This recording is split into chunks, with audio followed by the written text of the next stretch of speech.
everyone. I'm Linda Nickell, and welcome to the Happiness Hour. The goal here is to help us all connect, inspire, and create. And every week, a new guest is here to share their photographic journey, inspire a little creativity, and help you improve your photography skills. The schedule for our upcoming presentations are on my website at lindanickell.com. Under Happiness Hour, you'll find the links to previous episodes on my YouTube channel. Erin Randall is here to help me run the Zoom room, and occasionally I'll let her share a dad joke. Erin is a certified business and professional coach, and you can connect with her at admilyoracoaching.com. Say hello, Miss Erin. Hello, Miss Erin. And I have a joke I'm ready for tonight. I have two, but I've settled on my one that I think I want to tell. I actually had lunch with Erin today, and I don't know if that was a good idea or a bad idea, but it was a great idea. It was a great idea. I don't know. It was a long lunch, but I knew that it would open the door to her asking, "Can I tell a joke?" And I very rarely say no to her. Okay, all right, go for it. Let's see. We've got new people in the room. Please don't scare them because I would like for them to come back. I know, but why does John Fisher not trust trees? I don't know. Because they seem kind of shady. Oh my God. Okay, poor John Fisher. And he's on mute and he can't respond. On top of this, he has to stay on mute. Yeah. All right. Tonight's guest is Kathy Chassie.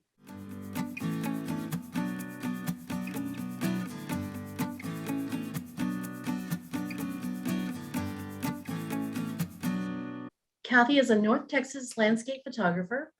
Her portfolio is filled with an impressive collection of landscapes, cityscapes, and astrophotography images that she has made through her travels. Her images capture the vibrancy of the landscapes that she visits, and I cannot think of another female photographer that I know personally that works as hard as she does. If you're on Instagram, check out her work at Kathy Chassie Photography and her galleries on her website at kathychassiephotography.com. In this presentation, Storytelling Through Nature Photography, Kathy is going to share another passion of hers, macrophotography and working with pollinators, specifically monarch butterflies. Kathy will share her tips and tricks to attract butterflies to her backyard garden and how she documents their journey through her photography. Welcome to the Happiness Hour, Kathy. Thank you so much, Linda. Super excited to be here. I'm happy to have you here. And full disclosure, you and I know each other. I think we've gotten a couple of photo trips under our belt. And quite a few. Yeah.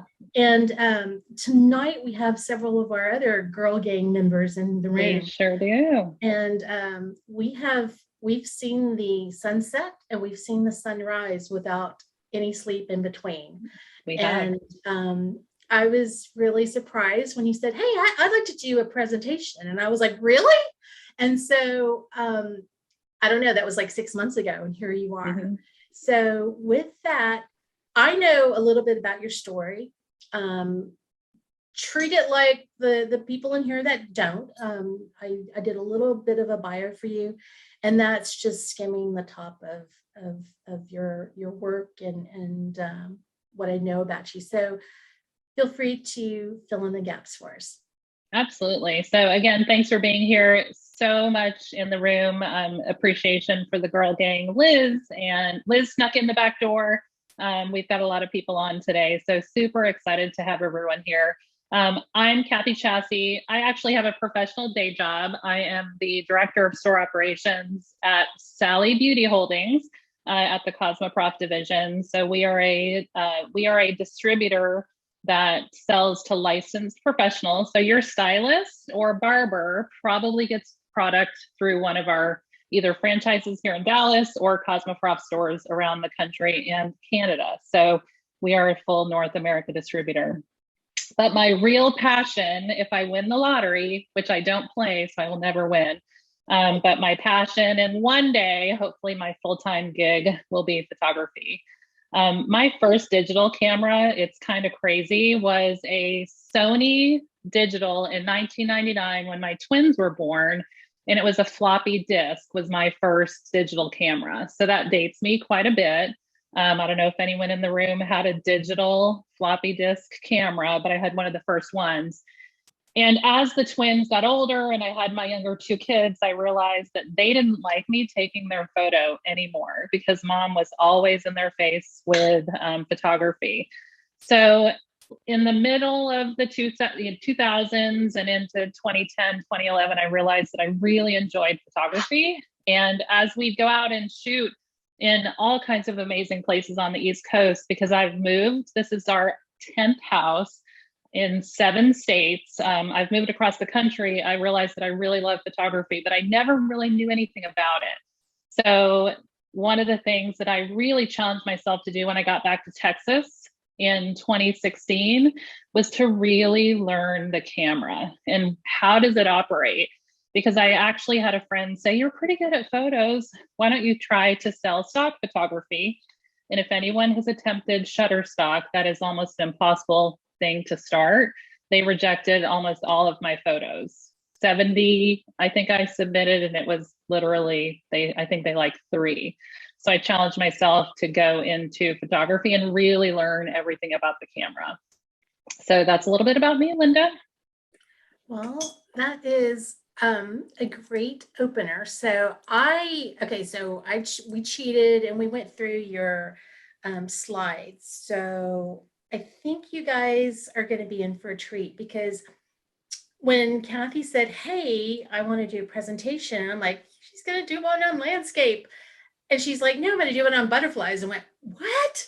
And so I was a little disappointed, because when I think of Kathy's work, I think, oh my gosh, her backpack, all her equipment is on her body, and she's climbing and moving and walking and going fast.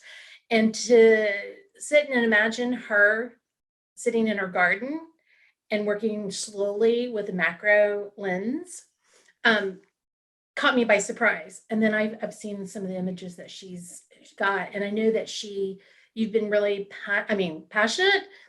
That's an overused word. It's kind of like epic. It's overused in my world, but you are crazy excited about when you find the little eggs and they turn into chrysalis and whatever else they do. All those things. Yeah. All those things. And yep.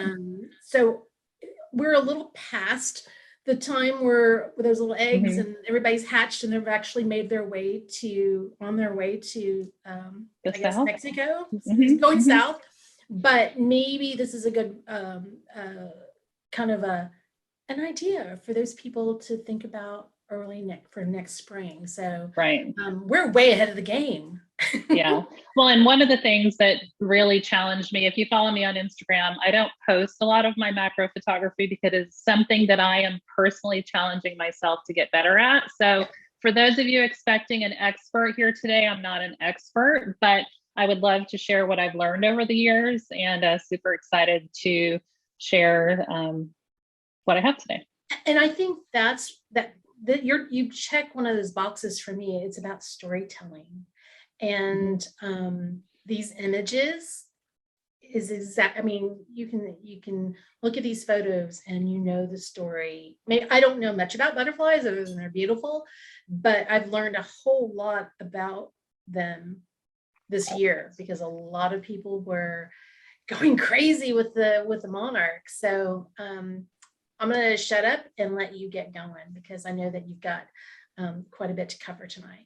One of the things that I did leave out is I am from New England, very passionate about my home. And for those of you who see me on Instagram and all my travels, I try to go home to visit my dad and my family several times a year now that everyone's getting older. So this is actually a recent photo of me in the White Mountains of New Hampshire at Crystal Cascades.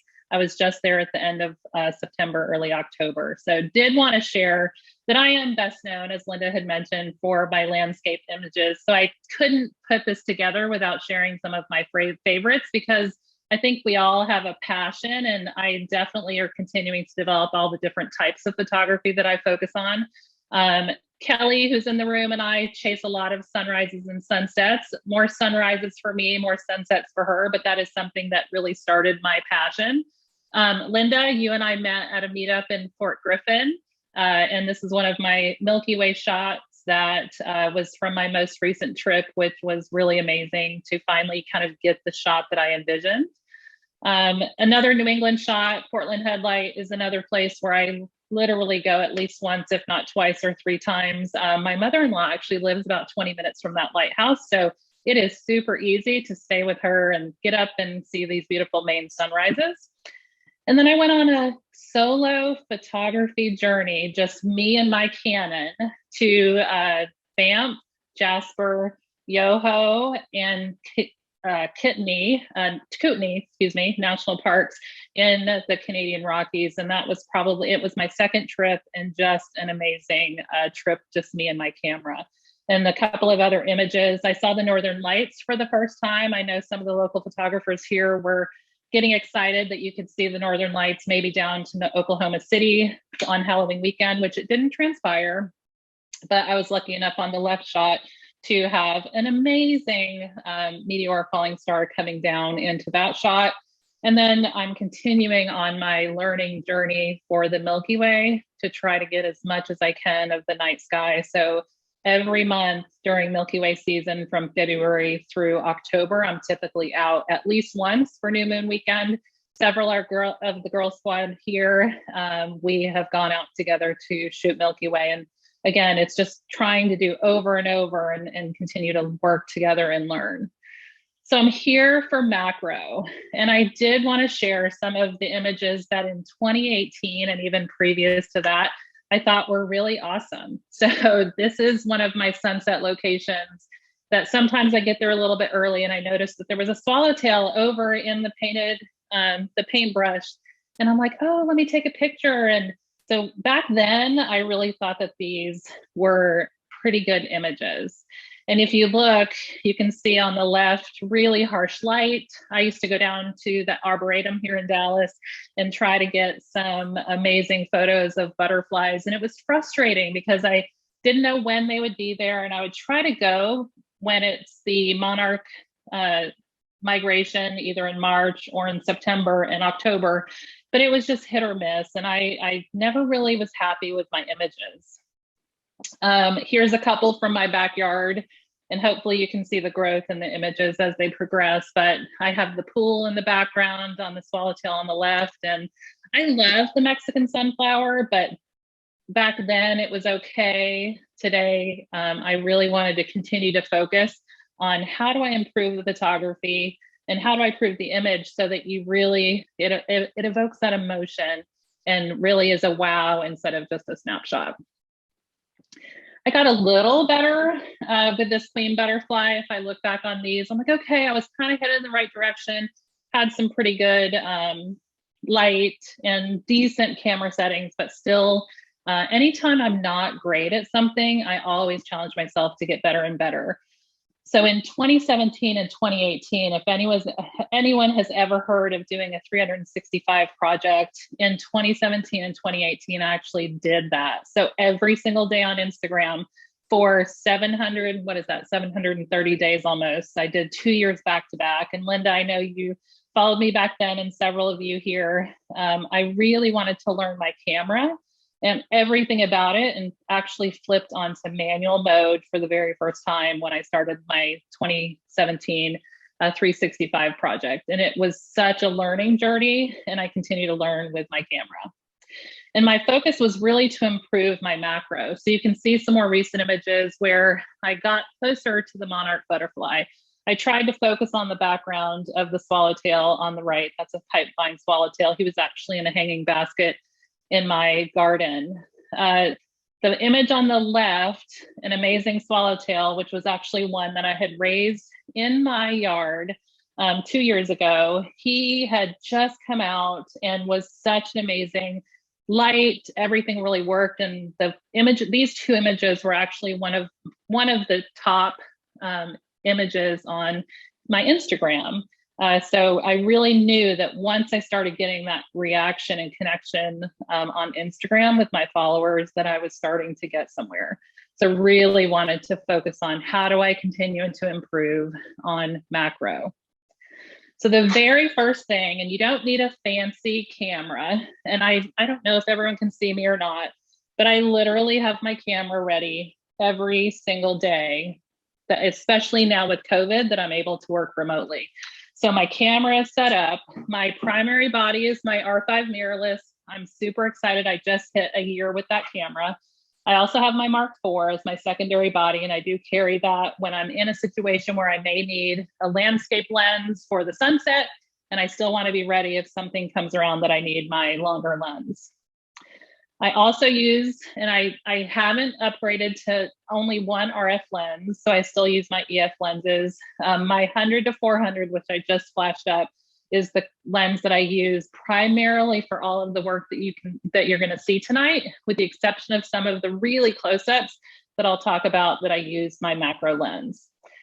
And one of the things in my learning journey was to really control the camera. So I call out here on the screen, I took a photo of the screen so that you can see I control the focus point on my camera. And both of my camera bodies have the ability to select where that focus point is. And I try to use the rule of thirds, but I break that rule a lot. It really depends on not only what the butterfly is doing, but what's in the background, which I'll get to in a few minutes. As I said, for butterflies, I use the 100 to 400 most often. I autofocus the lens, and I always have that AF area select on, and I use my camera in manual mode. When I transitioned to the R5, the setting was a little bit different. I'm not sure if y'all can see my mouse, but the dial that's right behind the shutter button is the button that I have set on shutter speed, because the shutter speed is the thing that I change the most for quick access so that I can control the light. I also have it on continuous shutter or burst mode so that I can click as many things, because sometimes, and you'll see later in my presentation, that there's a butterfly that you've never seen before in your garden and you get really excited. So you have to be kind of ready at all times. So I set continuous shutter and I delete a lot of pictures, but I always have the camera ready to go, batteries charged. I do preset the settings because I do lots of sunrises and sunsets in addition to macro. I'll sometimes forget that I have the 2-second timer on my camera, or I'll have the settings completely different for landscape. So in the morning, if I know it's going to be a pretty spring day and I'm working at home, I'll set my camera at the lowest f-stop so that I have the lens wide open. Again, when you're working in the garden, you've got light opportunities, and I'm going to say in a minute, it's important to pick when you're going out. But I preset so that I know, okay, ISO 200, control the light, smallest f-stop possible. And then I set about 1 to 200 on the shutter speed so that my camera is ready to go.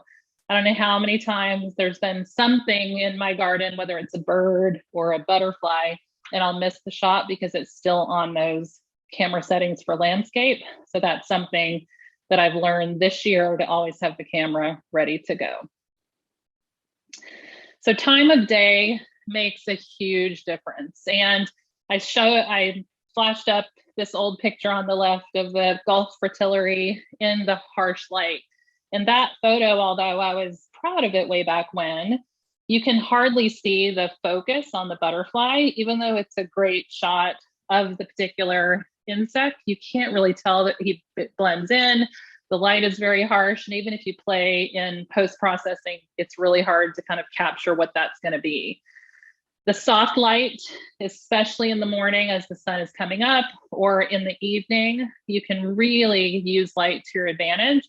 And you can see the difference on the right where it's soft light. It really accents what the butterfly and the flower that it's sitting on is doing. So time of day, morning or evening, just like everything else most of us do, it's better. It's the best light.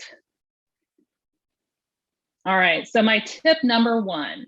I had never really noticed anything about the background of any of my photos, whether it was landscape or family. I'd shoot cars in the background. You didn't really realize it. But I really realized as I was continuing to focus on macro that it made so much difference to focus on the background, not just the subject. So you can see on the left and the difference of the photo on the right. On the left, that's my brick retaining wall in my backyard. So although the butterfly looks good on the zinnia, it really isn't a great photo, and the background makes all the difference. On the right, you'll see I pivoted just a little bit. That same butterfly chose a different zinnia to feed on, but it makes all the difference in the world with what that background looks like, just the difference in the two photos. I did include settings on a lot of my photos so y'all can write things down. And if you're an Instagram or a Facebook follower of mine, I actually always post my settings so that hopefully someone out there will learn. So my tip, not only focus on the background, I put it at the bottom, move around, because it's so important to look at not only where the flower and the butterfly is, but also what's going on in the background. My focus point is always on the eyes of the butterfly, because I feel like if I miss the focus point on the eyes, then the rest of the shot doesn't really come out.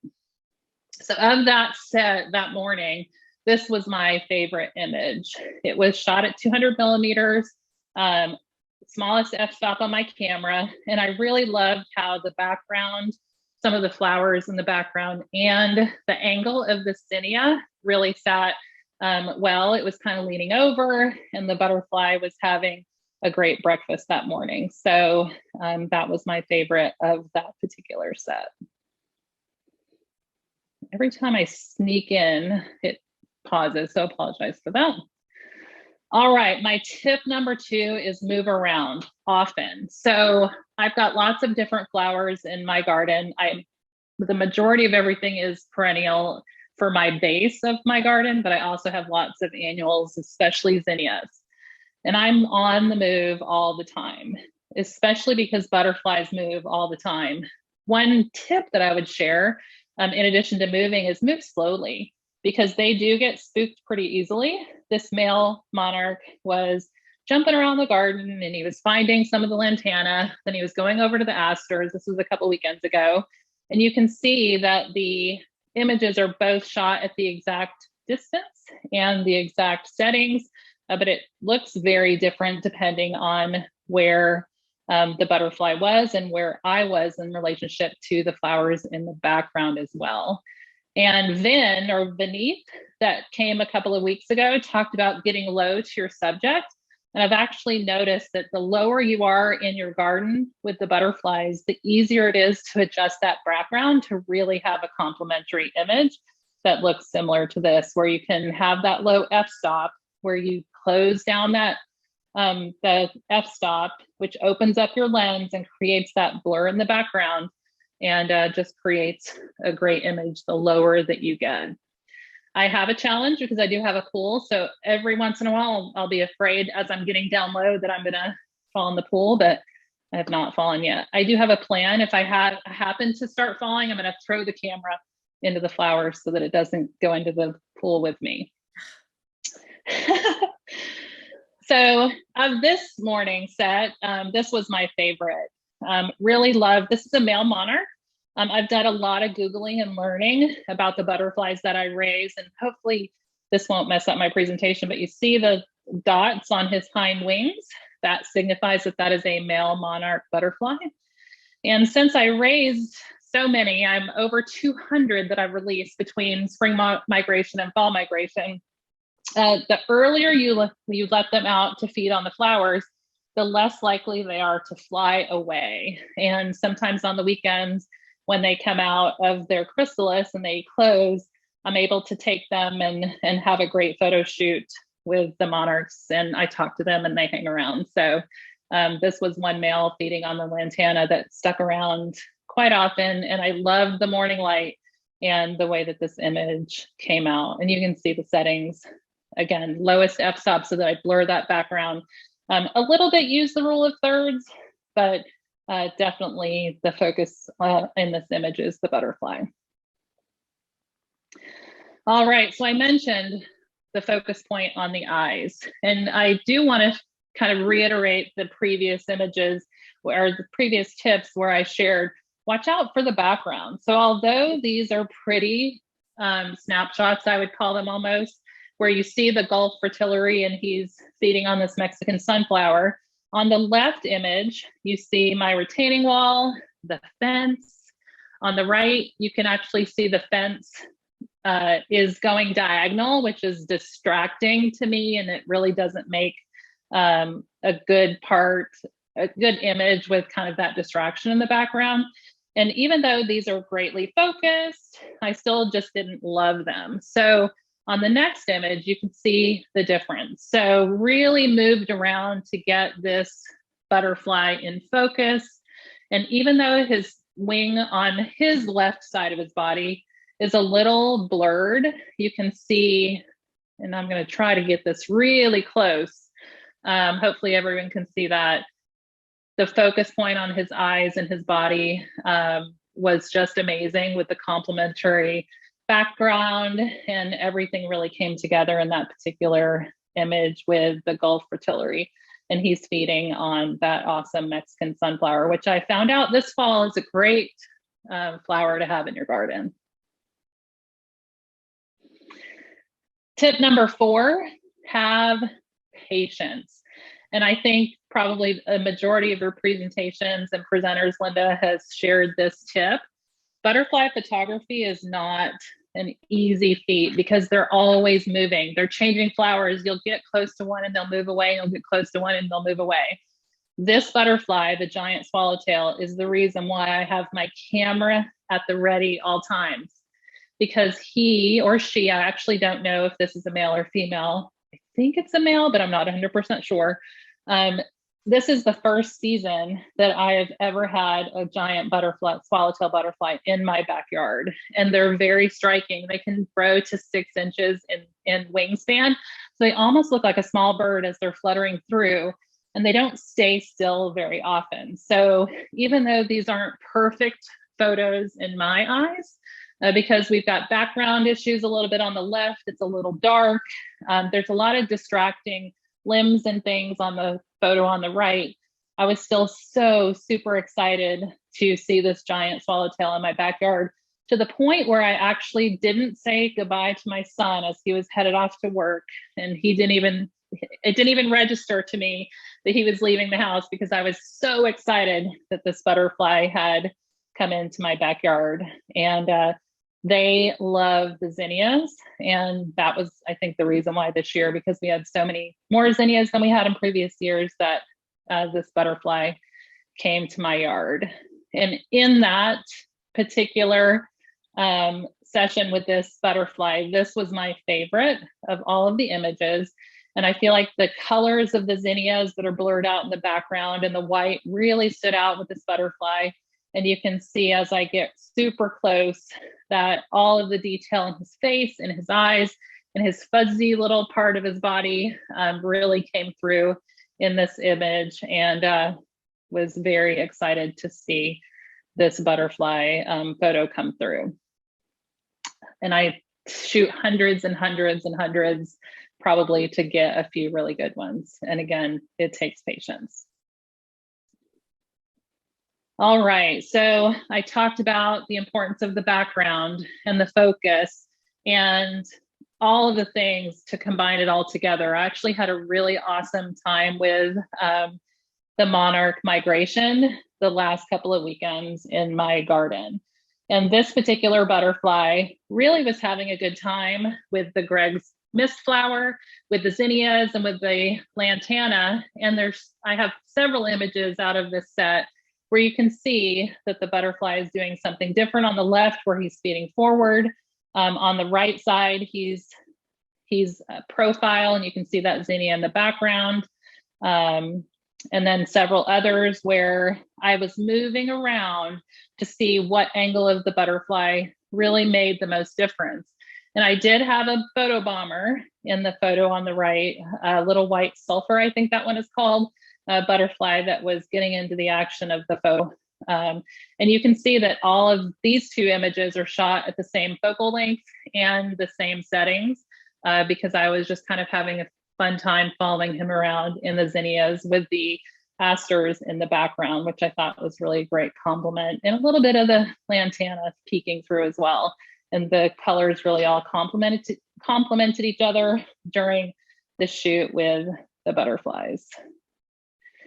Out of that particular set, this one was my absolute favorite. Love that you have the accent color in the back of the zinnia. You've got the Greg's mist flower that he's feeding on. You can see some of that greenery in the background, and it had a great blur at f5.6. And even though I wasn't super close, you'll see that one was at 400 millimeter. I was able to pick up that sharp focus on his eyes and his antenna and his body, and just a little bit of blur in the wings. But I actually thought it all really came together well. All right, so I figured out that not only did I want the butterflies to visit, but I also wanted to try my hand at raising butterflies. So a couple of years ago, I decided to do some research on Google to figure out, how do I get the butterflies to come more frequently in my yard for raising butterflies? And I didn't really know what to do. I did a lot of research online, and this first image is actually a Monarch Caterpillar egg, which is on the top left. One of the first instars, the caterpillar on the top right, and then as they get larger, on the bottom. This is all one shot. And I almost felt like a Nat Geo photographer, where I'm like, okay, I'm going to really get into the life cycle of the butterfly to see how much I could learn. One, it's very difficult to, if you see the size of these in real life, I didn't put a penny or a nickel into any of my shots. I wish I would have, now looking back, that they're almost microscopic. And I will admit, as I get older, I can't see as well. And I actually use a shop light that's a magnifying glass to find and photograph some of these images. So it does present a challenge, because at the beginning of their life cycle, they're very, very small and hard to spot. So tip number one on this really tiny macro photography is I do use my macro lens. So I have a 100 millimeter that goes great with my body. And this fall was the first time that I actually caught a caterpillar hatching out of his egg. So on the left, you'll see that he's broken through his egg, and I'm just saying I'm not sure which sex it is, but he's coming out of his little egg. And that's actually the spine of, or the leaf that he's on. So these are teeny tiny. In the middle shot, you can see that egg is transparent. And the detail is incredible what you can get with a macro lens to see his little self coming out of the egg. And then on the right, believe it or not, the caterpillar's first meal is bites of that egg. And the reason why I was able to capture the butterfly laying the eggs is because I now have host plants in my yard. So this was a first ever capture of a caterpillar hatching, which I was super excited. The family thought I was a little crazy, but I used my macro lens to get these teeny tiny guys documented. The next tip when using macro, especially because these are so small, is I use a tripod. I found that anytime I was doing handheld work with my macro lens, because you have to adjust sometimes your ISO to be a little higher because of the light or the low light situation, that I did find that a tripod was going to be the best way to capture tack sharp images. And so I do, on my macro lens, have the ability to stop down to 2.8. So opening that lens for the largest aperture that I could get, it does create some times where you don't have full control of the entire body of the caterpillar that will be fully in focus. You will see the bigger caterpillar on the right. He's not quite as focused down at the bottom of the body, or the flower is a little out of focus, but I still loved the shot of him at the top of that leaf having a bite, and the one on the right is doing the same thing. So using a tripod, unless you have super steady hands, it's a little more challenging to get that perfect shot in focus, and lots of practice and a few deletes here and there too. My third tip is documenting change. I think all of us as photographers, for those of us who do this, there's so much, even within a sunset, there's so much change between the beginning and the end. And what I loved about watching these caterpillars transform from these little eggs to all the stages of the caterpillars into the chrysalis to the butterfly is that I could document throughout. So on the left is one of the early instars of a swallowtail caterpillar that will turn into a beautiful swallowtail butterfly. And then the bigger version of the swallowtail, believe it or not, completely transforms into this amazing hue of greens and oranges and blacks when he gets a little bigger before he transforms. So both of those, believe it or not, are swallowtails, and they're in Dill, I believe that's Dill. And then this is a newly hatched out of his chrysalis, male swallowtail caterpillar. And you can tell the difference in swallowtails. The males have this large yellow band across their back wings, and then the female has less yellow and more blue across her back. So definitely if you're into doing photography with the butterflies, it's really fun to learn how to tell. And it's funny to have kids around and say, how do you tell if it's a boy or a girl? So it's really fun to learn those things. And then just more documentation of change. So I actually had the opportunity on the photo on the left, this is 3 different stages of swallowtails. So the little bitty ones of the swallowtails you can see, and hopefully as I'm zooming in a little bit, y'all can see that, but he's got a little bit of a white band around his body. That signifies a smaller or younger swallowtail caterpillar. And as they get bigger, they transform into the big guys who eat a lot. And then on the right side, that is actually a swallowtail chrysalis. And you can see, I love that the macro lens even picks up, they create silk to attach to the enclosure. And you can see, even though that's not 100% in focus, I really love that you can see the silk of him attaching himself to prepare for that transformation. And then more documentation. This is a monarch caterpillar on the left, chewing on a leaf. I actually found that guy, I call him in the wild. So I do have butterfly enclosures that I do take the eggs and we transfer them into containers and then they go into the enclosure. But every once in a while, there's some that I just don't see, and they hide on the underneath of the leaves of the milkweed until I find them when they're big and they're chomping, and they eat a ton as they grow older and get bigger. And then they transform on the right to the monarch chrysalis. And yes, these are iPhone pictures. Liz, you know what, it wasn't Liz, but I was inspired by the recent presenter that talked about what you can do with an iPhone. And hopefully everyone can see, this is the late stages of a chrysalis, and you can start to see the pattern of the monarch wings transparently through that chrysalis. So it's just really amazing to see what you can catch. And again, these are iPhone photos, but you can see the changes that happen in the documentation of those changes is really cool. And then 2 more iPhone photos, but you can see when the monarch caterpillar is ready to come out and eclose, they completely turn clear. And you can see the far left photo from my iPhone is the butterfly about to come out. And I have actually videoed and witnessed them eclosing now that I've had so many of them. And when I'm off on weekends, I'm super excited when they decide to come out of their transformation. You can see the clear wings right through the chrysalis. And then they get all crunched up when they're in there. The monarch caterpillar, when they transform to a butterfly, when they hatch, their first meal is their chrysalis, and then they relax their wings and they become this beautiful butterfly that you see on the right. Linda, any questions that are out there?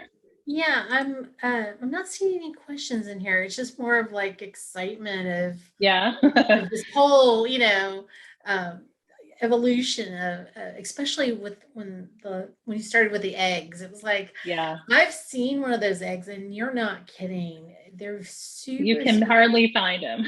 Yeah, they're really hard on these old eyes, but Yeah. So yeah, I that am was the really I am the grandma with the magnifier now to see if I can find them and try to see all the fun things that you can see. And I didn't. Go ahead. I was just gonna say the photo with the egg and all three stages. That's pretty just incredible. amazing. So, yeah, yeah, pretty awesome. Super exciting. You can see that I get all excited about my little critters.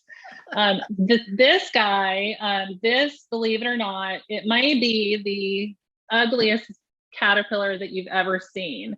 And some people say that he looks like bird droppings.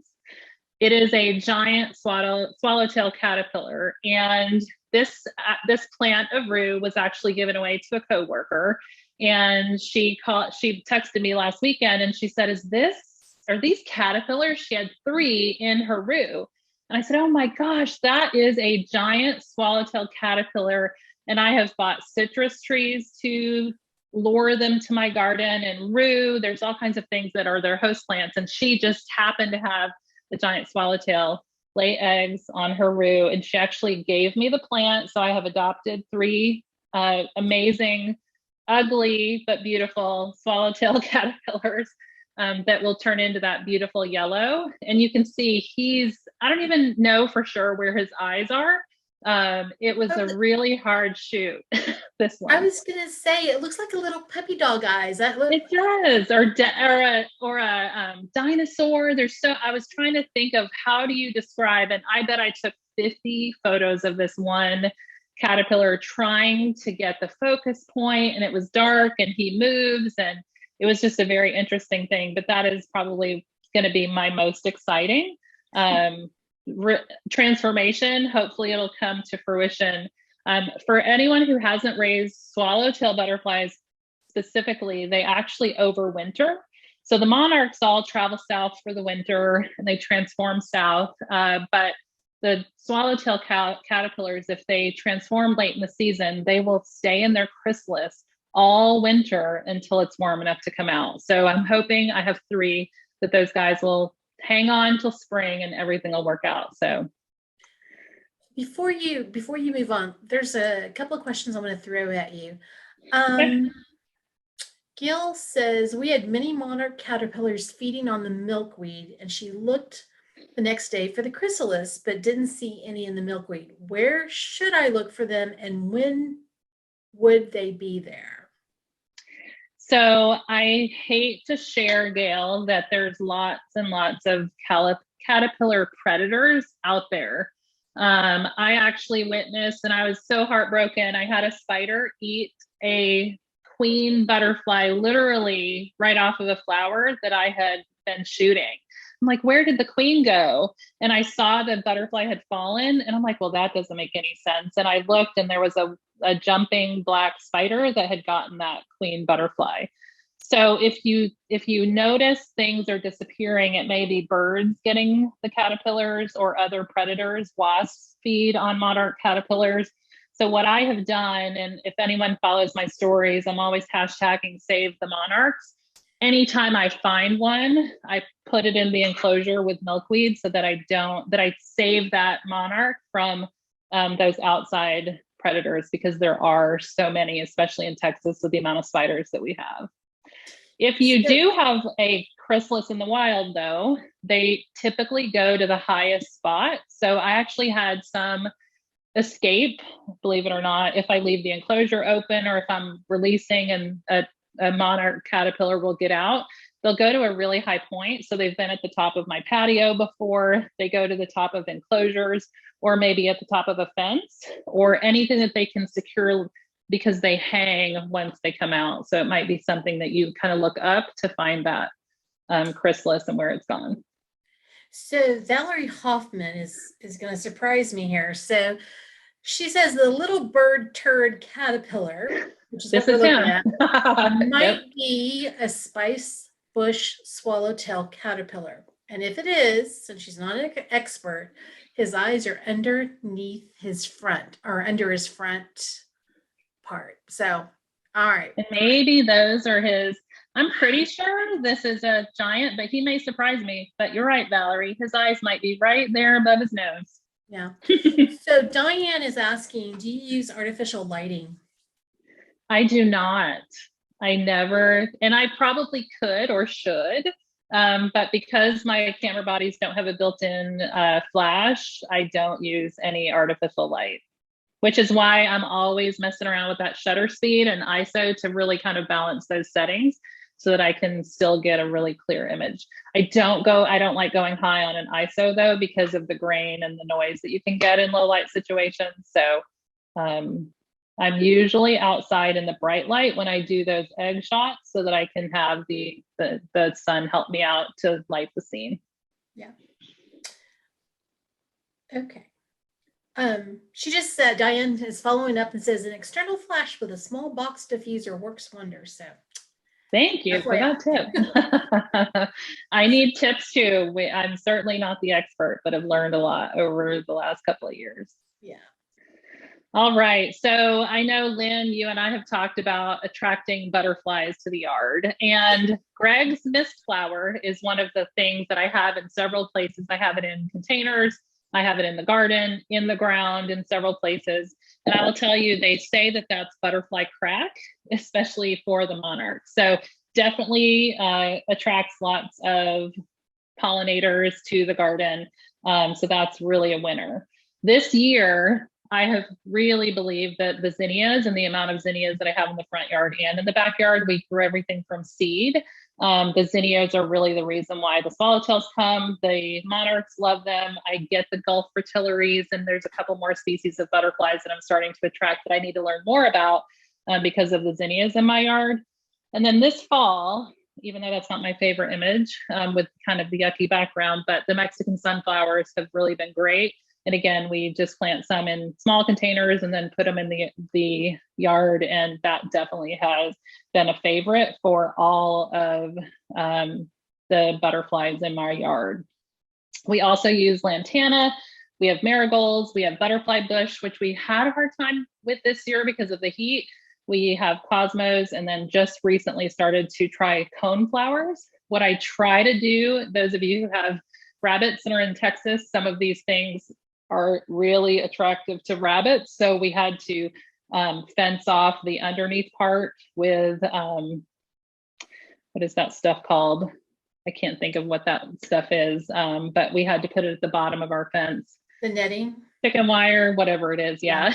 So that we keep out the bunnies because they love coneflowers and they were eating all my coneflowers out front. So definitely the rabbits are a challenge in the front yard, but they do not eat the zinnias. So that was a huge win because I've got lots of zinnias out front too. Not only the attracting butterflies with what they eat, but I will tell you the difference maker, and what I told Lynn when we were chatting, is adding the host plants to your landscape. So whether you want to save all of the monarchs and find every egg that they lay in your yard, or if you want to let nature take its course, either way is totally fine. Adding the host plants, I think not only have they come to my yard and come back, I wonder through migration if they come back to their birth yard. Don't know if that's a thing, but I've decided it is a thing for myself. But the monarch and the queen butterflies love the milkweed. And I must have been one of the only yards that had milkweed in March when they came through, because I had a huge amount of eggs laid in March that I released on Mother's Day weekend, which was amazing. And you can see the photo on the left is the queen actually laying an egg on the underneath of that flower. So if you're interested in the host plant part of this presentation, they lay the eggs under that leaf, and you have to look on the back side of the leaf to find that egg. The rue in the center is my awesome, hopefully either spice bush or giant swallowtail. We'll see what he ends up being. And then on the right, I have some parsley, and you can see that that is a small swallowtail caterpillar. So The swallowtail butterflies, there's all kinds of different varieties of swallowtails. They love dill, they love fennel, they love rue, and they love parsley. And I will say, if you have any host plants that you decide to get, please get them from a reputable garden that doesn't use pesticides, because if there's any chemicals, they will kill the caterpillars. So that's another thing just to be cautious of. All right, so I did want to end today with a few of my favorites. And again, this is the amazing giant swallowtail. And you can see I did a portrait version, I did a landscape version, and this one happened to be on the same small zinnia with the zinnias in the background that I just absolutely love. The color combination, the swallowtails have such an amazing pattern in their wings, and the colors in their wings are just amazing, and loved this one that had a little bit of a profile different, that you can see the inside and the outside of the wings, in addition to some of the zinnias in my yard. So super loved that one. My coneflowers actually this fall in the backyard have been pretty successful. So this guy, I believe, was on Sunday morning as I'm trying to accumulate some of the new images for this week's presentation. If you look really, really closely, and hopefully you can see this, you can see all the nectar, all the pollen on his body and underneath his chin, which was pretty cool to see. And you can see that there's some Mexican sunflowers in the background that gave some of the accent color and just had a complementary look of that background with the butterfly in his eyes and his messy eating in focus. Here's one of my swallowtails. This was this spring, and this is a male swallowtail with all of the yellow banding. This particular butterfly was one that they dry their wings for a few hours before they're ready to go out into the yard and fly away. And I waited probably 4 hours, and sometimes, especially the males for some reason, and I think this is probably just in my head, sometimes the males don't fly away as quickly as the females. So this guy hung around, and I thought, well, let's put you in the coneflowers in one of my planters. And I ended up having a full photo session with this beautiful swallowtail butterfly. And here's one of the images that I loved. It was morning light. So it was awesome.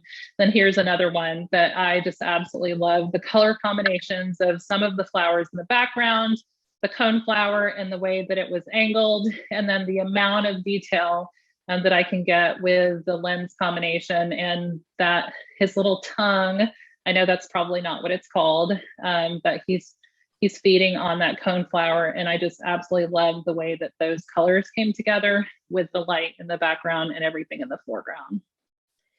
I have a quick, kind of a dumb question. So when you're releasing this thing. No, there is. I've got lots of them. When you're releasing these butterflies, are you actually able to like move them with your hands, or are you just kind of like gently nudging them to get on to a leaf? So I actually handle them all with my hands. I'm a germaphobe freak, so Miss Hand Sanitizer is kind of my middle name, but always with clean hands. Yeah. But I inside the enclosure, which I actually had my husband build me a bigger enclosure that's made of wood and wire and screen now. But they just crawl up on my finger. I've actually had other Instagrammers that will talk, and if you talk to them, I was actually told that they'll stick around longer, and it's actually working. So I'm the corny, crazy butterfly lady that I'll talk to the butterflies and I'll say, let's go, it's time to go. And Linda, I document as many as I can document so that I know how many male, how many female, or if I don't know and they run away, I just call them an escapee, or one that I didn't know if it was a male or female. But this particular one, every time I wanted to change flowers, I picked him up and moved him to another flower and continued to photograph him. That was really cool. He's absolutely beautiful. The colors are wonderful. Somebody in here is nicknamed you Kathy Doolittle. That's awesome. So Mika, while I've interrupted you, Mika does have a question, and it's one of those things that Linda was going to ask too. What is your setup? What does it look like for raising the butterflies? Do you have, what is that, a net? Is it a cage? So I can certainly put something on my story or share. I don't know how I share. But I have 4 butterfly enclosures that I bought off of Amazon that is just basically a netting that folds up almost like a laundry hamper when you're in school. So I started with those. So just very simple. I actually have my giant swallowtail caterpillars in that because it's cold and I didn't want them to freeze and die because I've never had those before. So yeah, just Google on Amazon a butterfly enclosure.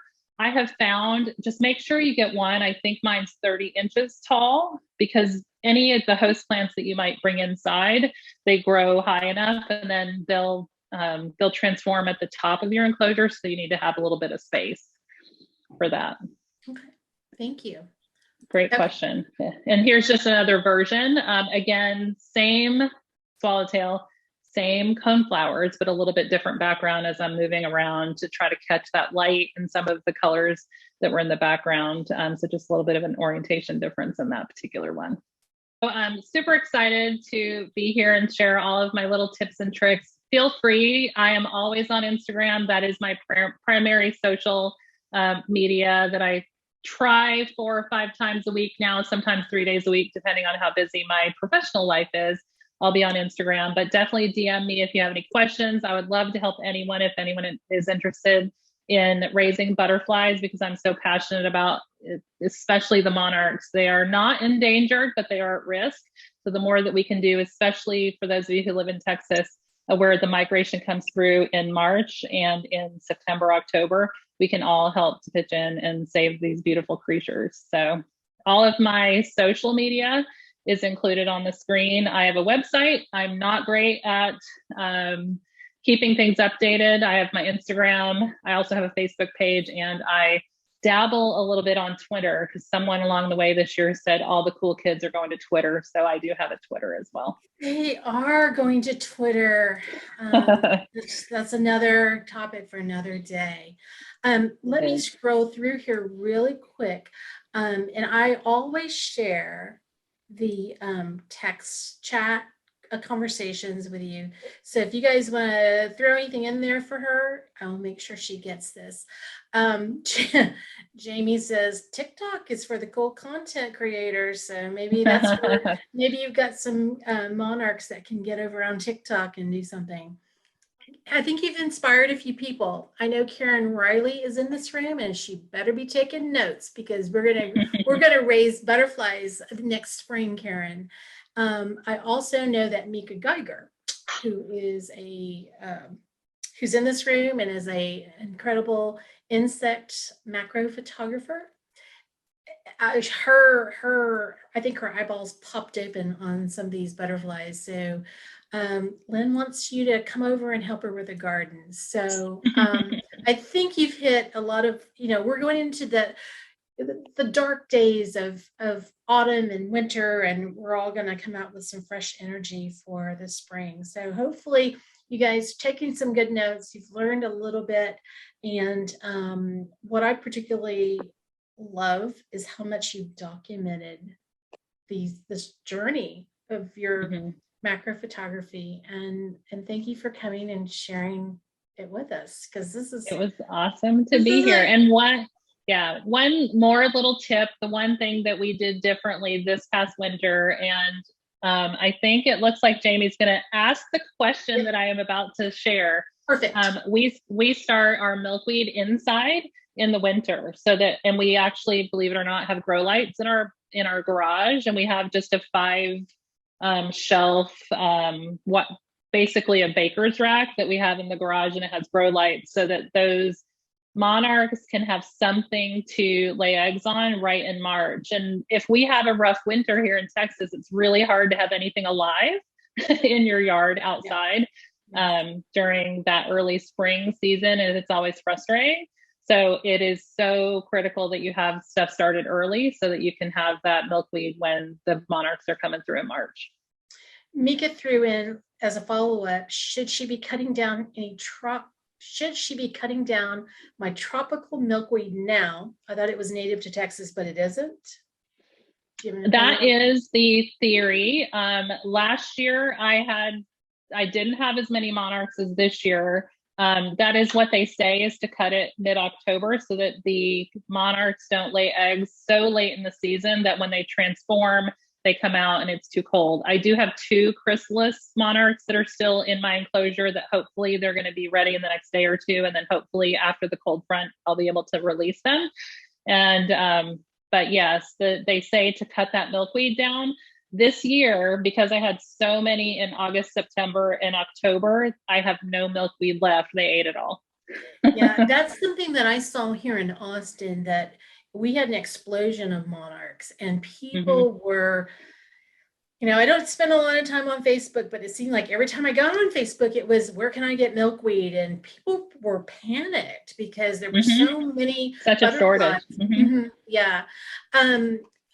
So let's see. Oh, Jamie says she's got some volunteer milkweed. Anything else that you want to, before I close out your session, you want to, if we could only do one thing to help the butterfly. Oh, I know. I have another question. Okay. Think about this. If we could only do one thing to help the butterflies, what would it be? And then 2, have you thought about, because I know somebody that is doing that, what do you call them? Tagging? Yeah, tagging the monarch. Yeah. I haven't. I was actually considering it this year, but because we had so many in the early spring migration and then in the fall migration, I would have needed over 200 tags, and I haven't. But yes, there is a monarch registry, and you can go on to the Monarch Conservatory, I believe, and there's lots of resources on Google. The most important thing for anyone who's in that migration pattern, the Southeast and through Texas, is offer what they call as a way station. If you have nectar plants in your yard, they will stop over and have an amazing journey throughout the country, and they can feed on their way to Mexico. So that would be my one lasting thing to help save the monarchs. Kathy, thank you for coming, and thank you for doing this. It's one of these, okay, so I'm just going to say it. I still want you to come back and do one on landscape. So I'll just throw it out there. Okay, well, see, you've got to put up a fight, because people think it's so easy for me to get people to come and talk. So throw up a little fight and just say you're going to think about it, and then tomorrow fold like a cheap suit.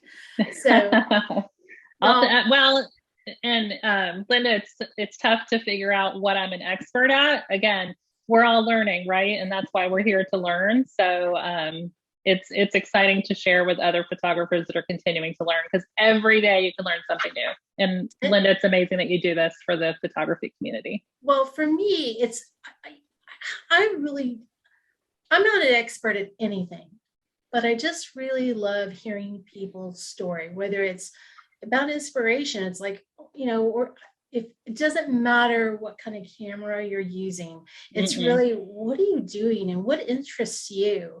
And, just those little tidbits of butterflies, it's just going to steer someone else. They're going to notice next time a monarch goes through their backyard. And I'm going to say this, the giant swallowtails, talking about going back to having your camera ready. I work up until about 4 months ago. I'm working from home as well, and working at the kitchen table. And I was getting so distracted by the giant swallowtail flying through my backyard, that I would be on a Zoom call during work and like out the door to shoot the butterfly. And I'd come back and I'm like, oh my God, you people are still here. So they're beautiful. And you're right. Have that camera ready, because you just don't know what's gonna, what's gonna be there out there. Yeah. Yeah. Kathy, thanks again for coming. You guys can connect with Kathy on Instagram at Kathy Chassie Photography. And please visit our website at kathychassiephotography.com. Our last session of the year is scheduled for December 15th. And instead of having a speaker, I thought it would be fun for people in the audience to share one of their images and the story of how they created it and what or who inspired them. If you'd like to participate, send a message to me at cousinlinda@gmail.com, and I'll add you to the list. And it is growing. So I think we're going to have a great number of people sharing some images and some stories. Next week, Noah Buchanan is an outside sales developer for Hunt's Photo and Video. And he's going to be here to talk about and answer your questions in his presentation called the mirrorless camera. So if you've been thinking about making the switch from digital to mirrorless, this would be a good time for you to come and ask all your questions, you guys. So until next time, go out and create something beautiful. And I hope that we see you again soon.